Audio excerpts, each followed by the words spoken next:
Welcome back to Korra. Now, where were we? Oh yeah. Excited announcer reminds us, Korra left the portal to the spirit world open during harmonic convergence on the reasoning of maybe the mad evil dictator who was trying to unleash the apocalypse had the right idea all along. Given what we saw things were like when the spirits were free to roam the world, that is a massive decision to make that cannot be undone. So the absence of justification really crowned a season full of bad ideas. You can't show us that things are so bad humanity is forced to cower separate from their own world and death and body horror is the norm, and then just restore the potential of that situation without a really, really good reason. This episode provides a reason for why they, the writers, did this, but defending it with Korra deciding it as the start and end is not acceptable. Korra's arc has been about how her power exceeds her wisdom, which is a perfectly fine, if occasionally exasperating situation to have from a narrative point of view. But it's all the more reason to doubt her choices when they're based solely upon intuition, especially when she's been separated from her past lives. Well, if you're wondering why the writers wanted the portal left open, here it is.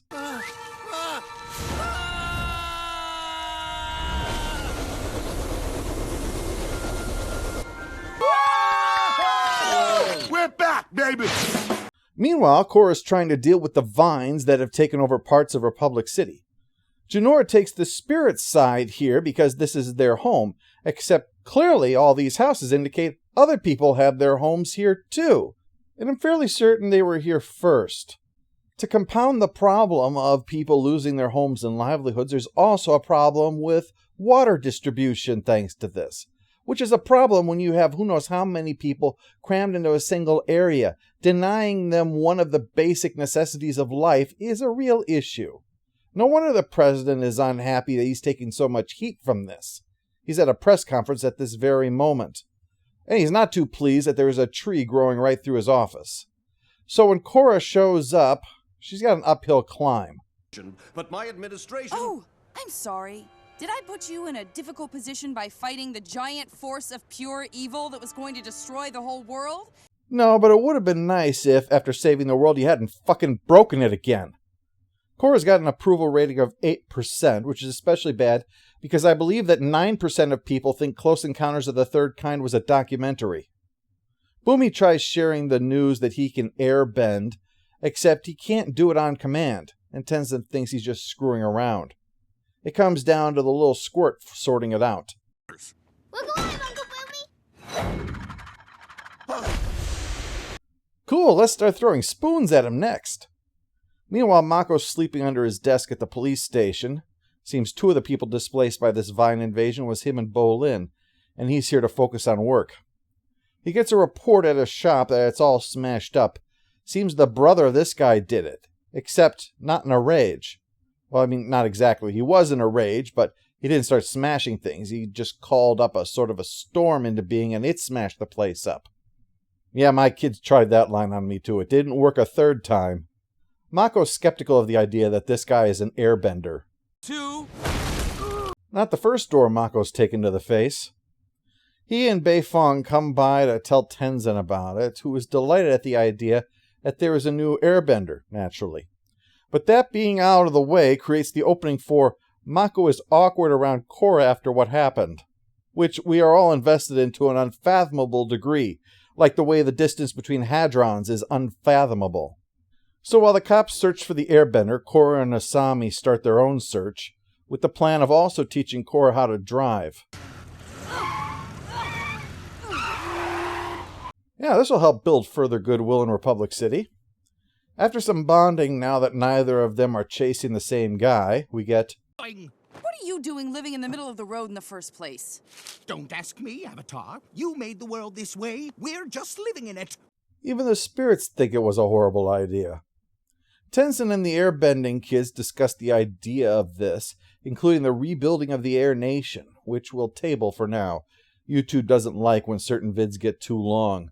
I'm not splitting movie reviews into 3 parts because it's what I want. Speaking of unwanted attention, Korra has a new idea for dealing with the vines, and the president brings in a group of reporters to watch. Korra tries using the purification spell, and the vines all recede. Can we expect public water service to resume? Stubborn little bastards, aren't they? This building, which wasn't even affected before, is inhabited, and now is about to collapse, forcing a quick rescue. Yeah, this has just made a bad situation worse, which is when Tenzin steps in to demonstrate what cognitive dissonance looks like. Did I ruin everything by leaving the spirit portals open? You didn't ruin anything. You did what you thought was best for the world, and now things have changed. A change that has destroyed homes, livelihoods, and possibly slowed death by dehydration. But does that really fit the definition of ruin? Yes it does.